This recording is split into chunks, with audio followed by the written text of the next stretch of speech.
नमस्कार दोस्तों। भारत में ऐसा कौन सा स्टूडेंट है जो ये नहीं चाहेगा कि उसके पास एक ऐसी जॉब हो जिसमें खूब सारा पैसा हो और साथ ही साथ खूब सारा पावर हो, जिस पावर का यूज़ वो कभी भी कर सकता हो। तो गाइज ऐसी जॉब आपको सिविल सर्विस के अंतर्गत देखने को मिलेगी, जिसका नोटिफिकेशन यूपीएससी के द्वारा समय समय पर जारी किया जाता है। यूपीएससी का मतलब होता है यूनियन पब्लिक सर्विस कमीशन, जिसे हिंदी में संघ लोक सेवा आयोग के नाम से जाना जाता है। और इसके द्वारा प्रत्येक वर्ष नोटिफिकेशन निकाला जाता है, जिसमें आपको IAS, IPS, IFS, IRS जैसे पोस्ट मिलते हैं। इसमें लगभग अलग अलग 24 सर्विसेज होती हैं, पर 3 सर्विसेज बहुत ही फेमस होती हैं। पहला IAS यानी Indian administrative service, second IPS यानी Indian police service and third IFS यानी इंडियन फॉरेन सर्विस। तो आज के इस वीडियो में हम इन तीनों के बारे में बहुत डिटेल में बात करेंगे, जैसे कि इसमें आपको सैलरी कितनी मिलती है, इसमें करियर ग्रोथ क्या है, आपको काम क्या करना पड़ता है, साथ ही साथ अगर आप IAS, IPS, IFS बनना चाहते हैं तो क्या कुछ यहाँ पर क्राइटेरिया निर्धारित की गई है, कैसा एग्जाम होता है, कैसा सिलेबस होता है, कितने अटेम्प्ट होते हैं, और साथ ही साथ ये भी देखेंगे कि कौन सी बुक्स इसके लिए जरूरी होती है, कैसे आपको प्रिपरेशन करनी चाहिए। तो इस वीडियो में सारी इन्फॉर्मेशन आपको एक एक करके दी जाएगी। आप पूरी वीडियो से लास्ट तक जरूर बने रहिएगा। हे गाइस, मैं अशोक सिंह और आप देख रहे हैं अलग क्लासेस। चलिए वीडियो को शुरू करते हैं। हमेशा अपडेट रहने के लिए सब्सक्राइब करें और फिर बेल आइकॉन पर क्लिक करें।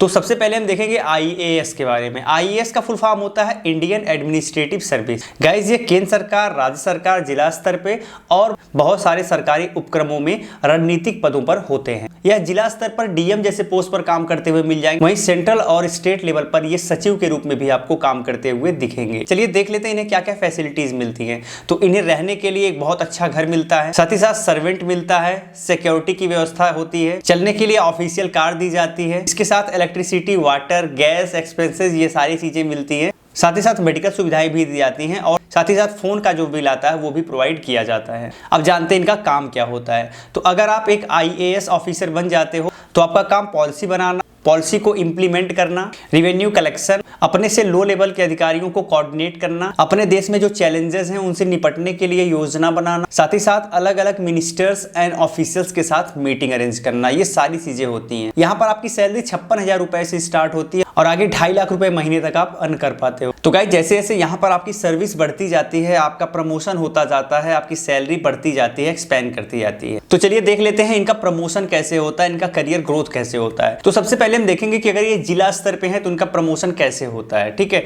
तो जब ये ज्वाइन करते हैं उसके 1 से 4 वर्ष की सर्विस तक ये सब डिविजनल मजिस्ट्रेट के रूप में काम करते हैं, जिसे SDM के नाम से भी जाना जाता है। फिर अगले 5 से 8 वर्षों में ये ADM के रूप में काम करते हैं, यानी एडिशनल डिस्ट्रिक्ट मजिस्ट्रेट, और अगले 9 से 12 वर्ष में ये DM बन जाते हैं, यानी डिस्ट्रिक्ट, और इसके बाद ये डिविजनल कमिश्नर बनते हैं। अब जानते हैं अगर इनकी पोस्टिंग स्टेट सेक्रेटरीट पे होती है तो ये कहां तक पहुंचते हैं।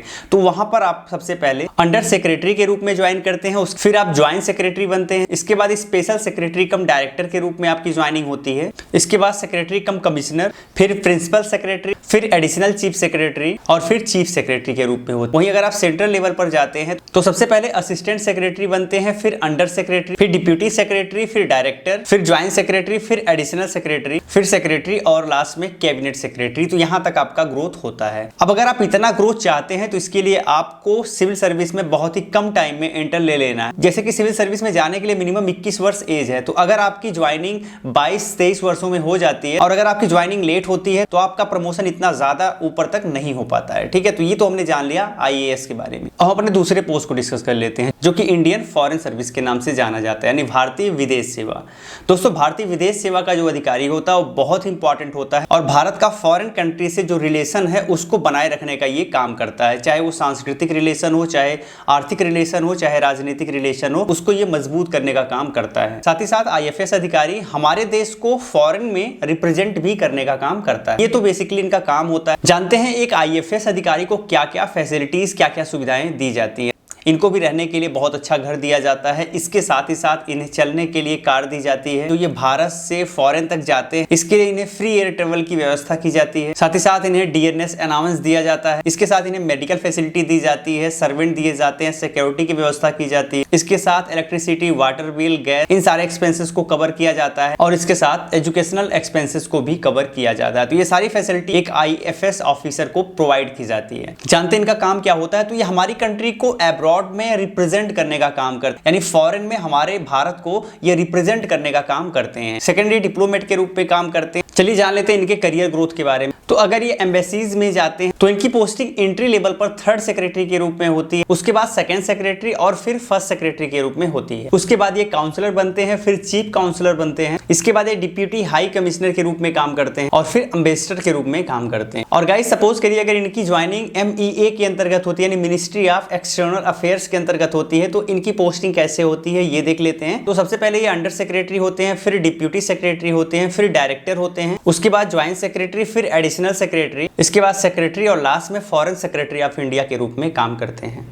इनकी भी सैलरी 55-60 हज़ार से स्टार्ट होती है और अगले 2.5 लाख रुपए तक जाती है। और हमारी जो तीसरी सर्विस है वो इंडियन पुलिस सर्विस यानी IPS। तो गाइज IPS ऑफिसर कानून व्यवस्था को बनाए रखने का काम करते हैं। हमारे देश में जो भी कानून बनते हैं और इम्प्लीमेंट होते हैं उनको अच्छे तरीके से इम्प्लीमेंटेशन का काम IPS ऑफिसर्स को दिया जाता है और इसके लिए इनकी कड़ी ट्रेनिंग भी होती है। जान लेते हैं इनको क्या फैसिलिटीज वगैरह मिलती हैं। तो इन्हें भी एकोमोडेशन मिलता है, सिक्योरिटी गार्ड्स मिलते हैं, चलने के लिए ऑफिशियल व्हीकल्स मिलते हैं, free electricity, phone bill, medical की सारी फैसिलिटीज दी जाती हैं और साथ ही साथ पेंशन और रिटायरमेंट बेनिफिट भी दिया जाता है। तो ये कुछ फैसिलिटीज होती हैं जो कि IPS ऑफिसर को प्रोवाइड की जाती हैं। जानते हैं इनका काम क्या होता है। तो पहला काम तो यही होता है कि इन्हें लॉ एंड ऑर्डर को मेंटेन करना पड़ता है, साथ ही साथ VIPs के सिक्योरिटी के रूप में भी इन्हें काम करना होता है। किसी प्रकार का डिजास्टर आता है या कोई क्राइसिस होती है उसके मैनेजमेंट का काम भी इन्हें दिया जाता है। साथ ही साथ रीजनल लेवल पर जो लॉ है उन्हें इंप्लीमेंट करने का भी काम इनको दिया जाता है। तो ये कुछ काम होते हैं जो कि IPS ऑफिसर करते हैं। तो जान लेते हैं इनका करियर ग्रोथ कैसा रहता है। तो सबसे पहले जब ये ज्वाइन करते हैं तो डिप्यूटी सुपरिटेंडेंट ऑफ पुलिस के रूप में ज्वाइन करते हैं, DSP के रूप में ज्वाइन करते हैं, जो कि बेसिक लेवल का पोस्ट होता है। इसके बाद जब इनका प्रमोशन होता है तो फिर ये एडिशनल सुपरिटेंडेंट ऑफ पुलिस बनते हैं, यानी कि ASP बनते हैं। इसके बाद सीनियर सुपरिटेंडेंट ऑफ पुलिस बनते हैं, यानी SSP के रूप में इनकी ज्वाइनिंग होती है और इसके बाद deputy inspector general of police बनते हैं। इसके बाद फिर इनका प्रमोशन होता है IG के रूप में, इंस्पेक्टर जनरल ऑफ पुलिस, और इसके बाद फिर ये DGP बन सकते हैं, यानी डायरेक्टर जनरल ऑफ पुलिस। तो इस तरीके से इनका करियर ग्रोथ होता है। अब मान लीजिए अगर इनकी ज्वाइनिंग दिल्ली पुलिस में होती है तो कैसे इनका करियर ग्रोथ होता है हम ये देख लेते हैं। तो सबसे पहले ये ACP बनते हैं, यानी असिस्टेंट कमिश्नर ऑफ पुलिस बनते हैं। इसके बाद additional deputy commissioner of police बनते हैं, फिर डिप्यूटी कमिश्नर ऑफ पुलिस बनते हैं, फिर एडिशनल कमिश्नर ऑफ पुलिस बनते हैं। इसके बाद ज्वाइंट कमिश्नर ऑफ पुलिस बनते हैं और फिर स्पेशल कमिश्नर ऑफ पुलिस बनते हैं, डिप्यूटी कमिश्नर ऑफ पुलिस बनते हैं और सबसे लास्ट में कमिश्नर ऑफ पुलिस बनते हैं। तो इस तरीके से यहाँ पर भी करियर ग्रोथ होता है। यहाँ पर भी सैलरी 56-57 हज़ार से स्टार्ट होती है और अगले 2.5 लाख रुपए तक जाती है। जैसे जैसे आपका ग्रोथ होगा, आप ज्यादा सर्विस करोगे, उस हिसाब से आपकी सैलरी एक्सपेंड करती जाएगी। तो इन तीनों जरूरी सर्विसेज के बारे में हमने जाना। अब हम जानते हैं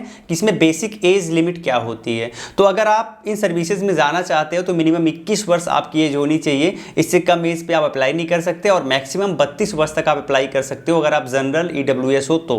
वहीं अगर आप OBC हो तो 3 वर्ष आपको एज में छूट मिलेगी। इसका मतलब आप 35 वर्ष तक अप्लाई कर सकते हो। अगर आप SC ST हो तो आपको 5 वर्ष छूट मिलेगी एज में, यानी आप 37 वर्ष तक अप्लाई कर सकते हो, यानी 32 + 5 = 37। तो 37 वर्ष तक आप अप्लाई कर पाओगे। गाइस ध्यान रखना है, अगर आप जनरल कैंडिडेट हो तो आपको सिर्फ और सिर्फ 6 चांस मिलते हैं, यानी 6 बार अगर आप प्री में बैठ गए तो उसके बाद फिर आप प्री के लिए अप्लाई नहीं कर सकते, यानी फिर आप इसके लिए अप्लाई नहीं कर सकते। वहीं अगर आप OBC हैं तो आपको कुल 9 चांस दिए जाते हैं। अगर आप SC ST हैं तो जब तक आपकी एज कंप्लीट नहीं होती, मैक्सिमम एज, तब तक आप अप्लाई कर सकते हो। इस तरीके के अटेम्प्ट की कोई बाध्यता SC ST कैंडिडेट्स के लिए नहीं होती है। इसे अप्लाई करने के लिए सिर्फ 100 रुपए एप्लीकेशन फीस लिए जाते हैं, जो कि जनरल, OBC और EWS से लिए जाते हैं। तो साथ ही साथ इस फॉर्म को वही अप्लाई कर पाएंगे जो ग्रेजुएट हो या फिर ग्रेजुएशन के लास्ट ईयर में हो, तो भी आप इसे अप्लाई कर सकते हैं। गाइस एक चीज आपको ध्यान रखना है, यहाँ पर आप किसी भी स्ट्रीम से हो, कोई भी सब्जेक्ट आपके ग्रेजुएशन में है, आप यहाँ अप्लाई कर सकते हो और इस एग्जाम में किसी भी प्रकार के सब्जेक्ट का चुनाव कर सकते हो जो ऑप्शनल सब्जेक्ट होता है उसमें। तो कोई बाध्यता नहीं है यहाँ पर किसी बेसिक स्ट्रीम की कि इस स्ट्रीम के बेसिस पे ही आप इस फॉर्म को अप्लाई कर पाओगे, इस तरीके की कोई बाध्यता नहीं है। कोई भी इसे अप्लाई कर सकता है, बस उसका ग्रेजुएशन कंप्लीट हो। अब जानते हैं इसके सिलेक्शन प्रोसेस के बारे में। तो इसमें सबसे पहले आपका प्रीलिम्स एग्जाम होता है, फिर आपका मेंस एग्जाम होता है और फिर आपका इंटरव्यू होता है। इन तीनों के बेसिस पे आपका सिलेक्शन होता है और आप अधिकारी बन पाते हो। तो सबसे पहले हम इसके प्रीलिम्स एग्जाम को जानेंगे। गाइस प्रीलिम्स एग्जाम में 2 पेपर होते हैं। सबसे पहला जनरल स्टडीज फर्स्ट पेपर होता है और दूसरा जनरल स्टडीज सेकंड, जिसे CSAT के नाम से भी जाना जाता है। तो जनरल स्टडी फर्स्ट के पेपर में आपसे 100 क्वेश्चन पूछा जाता है, 200 मार्क्स का होता है। सॉल्व करने के लिए टाइम 120 मिनट का होता है, यानी अगर आप एक क्वेश्चन सही करोगे तो आपको 2 नंबर मिलते हैं, लेकिन अगर आप एक क्वेश्चन गलत करोगे तो 0.5 0.33 की नेगेटिव मार्किंग भी यहाँ पे होती है। जो दूसरा पेपर है उसमें आपसे 80 क्वेश्चन सिर्फ पूछे जाते हैं और 200 मार्क्स के होते हैं। अगर आप यहाँ पर एक क्वेश्चन सही करते हो आपको 2.5 नंबर मिलता है। 2 घंटे का टाइम यहाँ पर भी होता है। ध्यान रखना यहाँ पर भी नेगेटिव मार्किंग बिल्कुल इक्वल है। यहाँ पर जो आपका पेपर फर्स्ट है वही डिसाइड करेगा कि आप मेंस में जाओगे कि नहीं जाओगे। जो आपका पेपर सेकंड जो सीसेट है यह क्वालिफाइंग नेचर का है और सिर्फ 33% आपको लाना होगा इसे क्वालिफाई करने के लिए। लेकिन अगर आप 33% नहीं लाते हो तो आपका पेपर फर्स्ट भी चेक नहीं होगा और आप माने जाओगे कि आप इस एग्जाम में फेल हो गए हो। ये जो आपका प्रीलिम्स एग्जाम होने वाला है ऑब्जेक्टिव टाइप का होता है, यानी इसमें क्वेश्चन बहुविकल्पीय पूछे जाते हैं। हिंदी और इंग्लिश दोनों में आपको पेपर उपलब्ध होता है। तो सपोज करिए आपने प्रीलिम्स एग्जाम बहुत अच्छे से करके क्वालिफाई कर लिया है, अब आप एंट्री लेते हैं मेंस एग्जाम में। तो गाइस मेंस एग्जाम में कुल 9 पेपर होते हैं। तो जो आपका पहला पेपर होता है तो उसमें आपका लैंग्वेज का पेपर होता है। भारत के संविधान में जो भी लैंग्वेज दी गई उनमें से कोई भी लैंग्वेज आप चुन के उसका पेपर दे सकते हो। जो सेकंड पेपर होता है वो इंग्लिश लैंग्वेज का होता है। इसके बाद आपका एसए का पेपर एक होता है, फिर जनरल स्टडीज के 4 पेपर होते हैं। उसके बाद आपको 2 पेपर ऑप्शनल देने पड़ते हैं, यानी कि आपको एक सब्जेक्ट चुनना पड़ता है। जो भी आपकी इच्छा का है आप उस सब्जेक्ट का चुनाव कर सकते हो। उसमें 2 पेपर होता है, वो 2 पेपर आपको देना पड़ेगा। तो इस हिसाब से अगर सबको ऐड करोगे तो टोटल 9 पेपर आपको देने पड़ते हैं आपके मेंस में। गाइस ध्यान रखना है कि जो लैंग्वेज का पेपर दोनों होने वाला है वो मात्र आपको क्वालिफाई करना है। अगर आप क्वालिफाई कर लेते हो तो बस उसकी भूमिका वहीं समाप्त हो जाती है। तो चलिए सबसे पहले लैंग्वेज के पेपर को देख लेते हैं। तो यहाँ पर आपका 3 घंटे का एग्जाम होगा और 300 मार्क्स का क्वेश्चन पूछा जाएगा। पेपर डिस्क्रिप्टिव होगा, यानी आपको लिखना पड़ेगा और यह मात्र क्वालिफाई करना है। जो आपका इंग्लिश लैंग्वेज का पेपर होगा 3 घंटे का ये भी होगा, 300 मार्क्स का इसमें भी क्वेश्चन पूछा जाएगा। डिस्क्रिप्टिव ये भी होगा और इसमें भी आपको केवल क्वालिफाई करना है। अब हम आते हैं जनरल स्टडीज फर्स्ट पे। तो जनरल स्टडीज फर्स्ट पेपर जो है उसमें 250 मार्क्स का क्वेश्चन पूछा जाएगा। 3 घंटे का आपके पास टाइम होगा। यह भी पेपर आपका डिस्क्रिप्टिव होगा, यानी आपको पेन से लिखना पड़ेगा डिटेल में, यानी डिटेल एक्सप्लेनेशन करना पड़ेगा और ये पेपर मेरिट में ऐड होगा। हमारा जनरल स्टडीज जो सेकंड पेपर है वो भी 250 नंबर का ही होगा। 3 घंटे का टाइम होगा, डिस्क्रिप्टिव होगा और मेरिट में इसे भी इंक्लूड किया जाएगा। जनरल स्टडीज पेपर थर्ड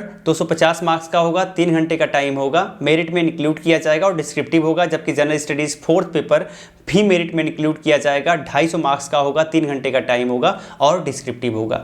अब आते हैं हम ऑप्शनल पे। जो हमारा ऑप्शनल सब्जेक्ट है वो भी 250 मार्क्स का ही होगा, 3 घंटे का टाइम होगा, डिस्क्रिप्टिव होगा और इसे भी मेरिट में इंक्लूड किया जाएगा। तो ऑप्शनल के 2 पेपर होते हैं, दोनों का पैटर्न बिल्कुल सेम है। इसके साथ आपके पास एसए का पेपर होता है जो कि 250 मार्क्स का होता है और 3 घंटे का टाइम होता है। इसमें आपको एसए लिखना पड़ता है, ठीक है। डिस्क्रिप्टिव ये भी होता है और मेरिट में इसे भी इंक्लूड किया जाता है। इस हिसाब से हमने समझा कि आपके मेंस में कौन कौन से पेपर होते हैं, उनकी भूमिका क्या है। इस हिसाब से अगर आप सबको ऐड कर दोगे तो आपका जो मेंस का एग्जाम होने वाला वो 1750 नंबर का हो रहा है, ठीक। अब चलिए जान लेते हैं जनरल स्टडीज फर्स्ट में आपको कौन कौन से सब्जेक्ट कवर करने पड़ेंगे। तो सबसे पहले आपको Indian heritage and culture cover करना पड़ेगा। इसके साथ हिस्ट्री एंड ज्योग्राफी कवर करना पड़ेगा और सोसाइटी कवर करना पड़ेगा। तो ये 4 सब्जेक्ट आपको कवर करने पड़ेंगे। इसके बाद नेक्स्ट आता है जनरल स्टडीज सेकंड पेपर, जिसमें आपको governance, polity, constitution, social justice and international relation cover करना पड़ेगा।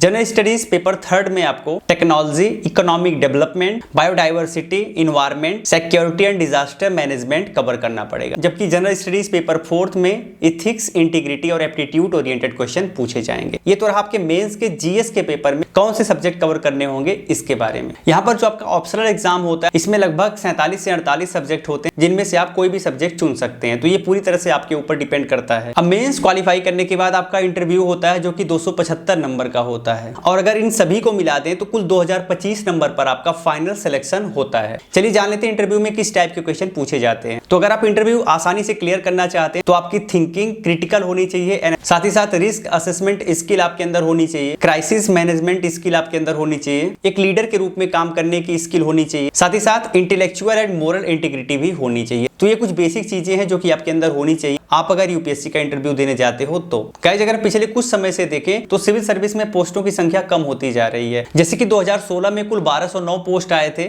जबकि 2017 में इनकी संख्या कम होके 980 रह गई और 2018 में इनकी संख्या कम होके 759 ही रह गई। तो इस हिसाब से इनकी संख्या में लगातार कमी होती दिख रही है। जबकि 2016 में लगभग 11.5 लाख बच्चों ने रजिस्ट्रेशन किया था, वहीं 2017 में रजिस्ट्रेशन की संख्या 10 लाख रही और 2018 में लगभग 11 लाख बच्चों रजिस्ट्रेशन किया था प्रीलिम्स एग्जाम के लिए। तो गाइज इस एग्जाम में सक्सेस परसेंटेज बहुत कम होता है, सो आपको बहुत अच्छी प्रिपरेशन करनी चाहिए क्योंकि यहाँ पर बहुत सारे लोगों से फाइट करना होता है। गाइज आप सोच सकते हो कि 11 लाख बच्चे अगर अप्लाई कर रहे हैं और लगभग 750-800 पोस्ट है, तो सिर्फ 750-800 बच्चे सेलेक्ट हो रहे हैं पूरे 11 लाख में से। गाइज यहाँ पर अगर हम फॉर्म फिलिंग के हिसाब से देखें तो बहुत हाई कंपटीशन होता है क्योंकि 11 लाख बच्चे फॉर्म फिल कर रहे हैं और पोस्ट है लगभग 750-800। यहाँ पर कंपटीशन आपको काफी ज्यादा दिखता है, लेकिन जितने लोग फॉर्म फिल करते हैं वो सारे लोग प्रीलिम्स एग्जाम नहीं देते। लगभग 45-50% लोग एग्जाम छोड़ ही देते हैं, बाकी जो बचते हैं 50 से 55% वो प्रीलिम्स एग्जाम देते हैं और उसके बाद मेंस में ये संख्या और भी कम हो जाती है। चलिए हम एक एग्जांपल की मदद से समझते हैं। सपोज करिए अगर 10 लाख लोगों ने फॉर्म भरा है तो लगभग 5 लाख लोग ही प्रीलिम्स एग्जाम देते हैं। अब प्रीलिम्स एग्जाम के बाद जो लोग मेंस में पहुंचते हैं उनकी संख्या सिर्फ और सिर्फ 10 से 12 हजार लोगों की होती है। अब 10 से 12 हजार मेंस एग्जाम देते हैं और मेंस एग्जाम के बाद इंटरव्यू तक पहुंचते पहुंचते ये संख्या सिर्फ और सिर्फ 2000 के करीब बचती है। अब इन 2000 में से 750-800 जो पोस्ट उसके बराबर बच्चे सेलेक्ट हो जाते हैं। तो इस हिसाब से देखेंगे यहाँ पर कंपटीशन आपको स्टार्ट फेज में बहुत ही ज्यादा दिख रहा है, लेकिन जैसे जैसे फेज आगे बढ़ रहा है कंपटीशन बिल्कुल कम होता जा रहा है और इवन बहुत सारे बच्चे अप्लाई तो कर देते हैं लेकिन एग्जाम देने की हिम्मत नहीं जुटा पाते, इसीलिए वो एग्जाम छोड़ भी देते हैं। गाइस यहाँ पर जो आपका प्रीलिम्स एग्जाम होता है ना, उसमें बिल्कुल सिंपल तरीके से क्वेश्चन नहीं पूछे जाते हैं, क्वेश्चन काफी उलझाऊ होते हैं। यानी अगर आप एक क्वेश्चन देखेंगे तो उस एक क्वेश्चन में कई सारे क्वेश्चन पूछे जाते हैं और जो आपको विकल्प दिए जाते हैं वो सारे विकल्प आपको सही लगेंगे।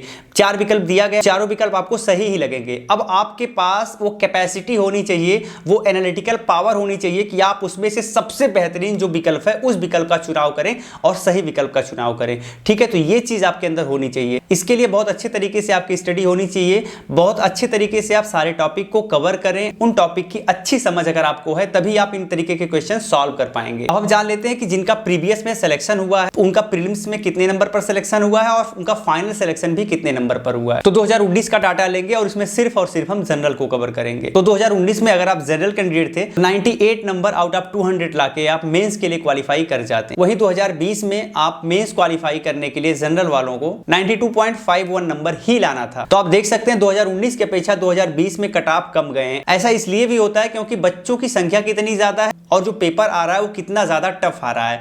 पेपर अगर बहुत टफ आएगा तो मेरिट कम जाती है, पेपर अगर बहुत आसान आएगा तो मेरिट ज्यादा जाती है। ये इसके ऊपर भी डिपेंड करता है। अब हम जान लेते हैं कि फाइनल सिलेक्शन जो बच्चों का हुआ वो कितने नंबर पर हुआ है। तो गाइस 2019 में आपका फाइनल सिलेक्शन अगर आप जनरल कैंडिडेट हैं तो 961 नंबर तक वालों का सिलेक्शन हो गया था। ठीक है, तो 2025 टोटल पूर्णांक है उसमें सिर्फ और सिर्फ 961 नंबर लाने वाले का सिलेक्शन हो गया था एटलीस्ट सिविल सर्विस में। और 2020 में आंकड़ा घट के 944 ही रह गया, यानी 944 नंबर पाके आप सिविल सर्विस में सिलेक्शन पा लेते हैं। और हम जानते हैं इसमें आपको तैयारी कैसे करनी है। तो गाइस सबसे पहली चीज मैं आपको बता देता हूं कि अगर आप सिविल सर्विस की तैयारी का पूरा मूड बना लिए हैं तो आप जैसे इंटर पास करते हैं आप उसकी तैयारी स्टार्ट कर दीजिए बेसिक लेवल पर। अब बेसिक लेवल पे स्टार्ट करने का मतलब ये होता है कि सिविल सर्विस की तैयारी अगर आप कर रहे हैं तो आपके तैयारी में एनसीईआरटी बुक्स बहुत बड़ी भूमिका निभाएंगी। तो आप एनसीईआरटी बुक्स को पढ़ना स्टार्ट कर दीजिए और पढ़ना ही नहीं, बहुत अच्छे तरीके से पढ़ना और समझना आपको पड़ेगा। ठीक है, तो अगर आप ये इंटर के बाद ही करेंगे तो आप बहुत अच्छी तैयारी कर पाएंगे और ग्रेजुएशन कंप्लीट होते होते आप एक ऐसे एस्पिरेंट हो जाएंगे जो कि आप सिविल सर्विस एग्जाम देने के लिए बिल्कुल परिपक्व हो गए होंगे। तो जैसे ही आप एग्जाम में एंट्री लेंगे तो आपका परफॉर्मेंस बहुत ही अच्छा हो जाएगा। इस हिसाब से इंटरमीडिएट के बाद ही आप प्रिपरेशन स्टार्ट कर सकते हो अगर आपका एम पहले ही बन चुका है तो। वहीं अगर आपका एम बाद में बना है तो ग्रेजुएशन लास्ट ईयर में आपको प्रिपरेशन स्टार्ट कर देनी है। अच्छे तरीके से प्रिपरेशन आपको स्टार्ट करनी और शुरुआत आपको एनसीईआरटी बुक से ही करनी है। ठीक है, तो एनसीईआरटी बुक को अच्छे तरीके से पढ़ना है, समझना है, उसके बाद ही आप किसी और बेसिक बुक का सहारा ले सकते हैं। गाइस यहाँ आपको ध्यान देना है कि किसी भी एग्जाम में बेहतर करने के लिए आपके पास रणनीति अच्छी होनी चाहिए और इसके लिए आपको उस एग्जाम के नेचर के बारे में समझना बहुत जरूरी है। तो आप इस एग्जाम के एग्जाम पैटर्न और सिलेबस के बारे में अच्छे तरीके से समझिए। सिलेबस की लिंक मैं आपको इसी वीडियो के डिस्क्रिप्शन में दे दूंगा, वहां से आप ले सकते हो। जो बुक्स इंपॉर्टेंट हो सकती हैं उनकी लिस्ट भी मैं आपको वीडियो के डिस्क्रिप्शन में दे दूंगा, वहां से आप उन्हें भी प्राप्त कर सकते हैं। तो आपको सिलेबस और एग्जाम पैटर्न को बहुत अच्छे तरीके से समझ लेना है।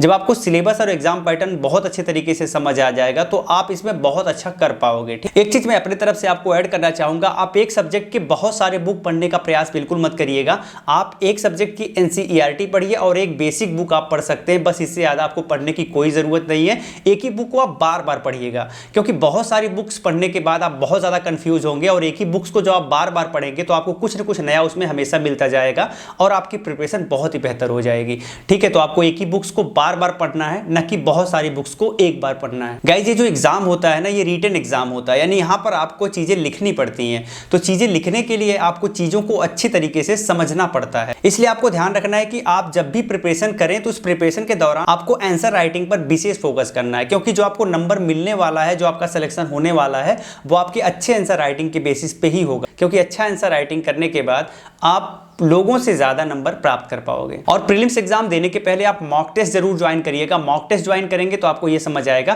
कि किस तरीके का क्वेश्चन आ रहा है और क्वेश्चन को सॉल्व करके आपका कॉन्फिडेंस भी बूस्ट होगा। तो ये सारी चीजें करके आप अपने प्रिपरेशन को बहुत ही बेहतरीन कर सकते हैं। साथ ही साथ इंटरव्यू के पहले आप मॉक इंटरव्यू भी ले सकते हैं। अब यहाँ पर एक क्वेश्चन और आता है कि हमें कोचिंग क्लासेस ज्वाइन करना चाहिए या फिर नहीं करना चाहिए। गाइज, मैं तो आपको रिकमेंड करूंगा कि अगर आप बिल्कुल सीरियस स्टूडेंट हैं तो आप कोचिंग क्लासेस जरूर ज्वाइन कर लीजिए। कोचिंग क्लासेस ज्वाइन करने के बाद आप भटकते नहीं हैं, आप फोकस्ड होके तैयारी कर पाते हैं। लेकिन कोचिंग क्लासेस के बेसिस पे ही यहां पर सिलेक्शन हो जाता है, ये बिल्कुल गलत बात है। यहां पर सिलेक्शन में सबसे इंपॉर्टेंट भूमिका होती है आपके खुद की, यानी कि सेल्फ स्टडी की। सेल्फ स्टडी के बेसिस पे ही सिलेक्शन होता है। बट आपको अगर बिल्कुल सीधा रास्ता मिल जाए तो आप पूरे फोर्स के साथ प्रिपरेशन कर पाते हो और भटकते नहीं हो। तो ये चीज आपको कोचिंग क्लासेस में थोड़ी सी मिल जाती है। बाकी अगर आपको लग रहा है कि नहीं, आपके सारे सेक्शन अच्छे हैं, आप खुद से भी कर सकते हो, तो आप बिना किसी कोचिंग क्लासेस के भी इसकी प्रिपरेशन कर सकते हो। तो गाइज, लगभग हमने बहुत सारी बातें आपसे की। उम्मीद करते हैं ये सारी बातें आपको अच्छी लगी होंगी और इसमें बहुत कुछ चीजें आपको सीखने को मिली होंगी। अगर आपको ये वीडियो अच्छी लगी तो आप इस वीडियो को लाइक जरूर करिएगा, साथ ही अपने दोस्तों, अपने फैमिली, अपने रिलेटिव के साथ शेयर भी करिएगा, जिससे जिनको भी इस वीडियो की आवश्यकता है उन तक ये वीडियो जरूर पहुंचे। मैं एक बार फिर कहना चाहूंगा, इसके लिए जो इंपॉर्टेंट रिकमेंडेड बुक है उनकी लिंक आपको इसी वीडियो के डिस्क्रिप्शन में दे दी जाएगी। वहां से आप परचेज कर सकते हैं या फिर आप वहां से देख भी सकते हैं। अगर इस वीडियो से रिलेटेड आपकी कोई क्वेरी है, कुछ चीजें अगर अभी आपको क्लियर नहीं हुई है, तो आप हमारे इंस्टाग्राम पर सीधे हमें मैसेज कर सकते हैं। इंस्टाग्राम पर जुड़ने के लिए आपको इंस्टाग्राम पर जाना होगा और लिखना होगा @अलग क्लासेस, @ALAKCLASSCS, और आपको सर्च कर देना, हमारी प्रोफाइल दिखेगी। वहां से आप हमें DM करके अपनी बात रख सकते हैं, आप अपना प्रश्न पूछ सकते हैं। अगर किसी नए अपडेट को जानना है तो टेलीग्राम ग्रुप को आप जरूर ज्वाइन करिएगा। टेलीग्राम ग्रुप ज्वाइन करने के लिए लिंक भी आपको डिस्क्रिप्शन में दे दी जाएगी। फिर मिलते हैं एक नई वीडियो में, तब तक के लिए जय हिंद।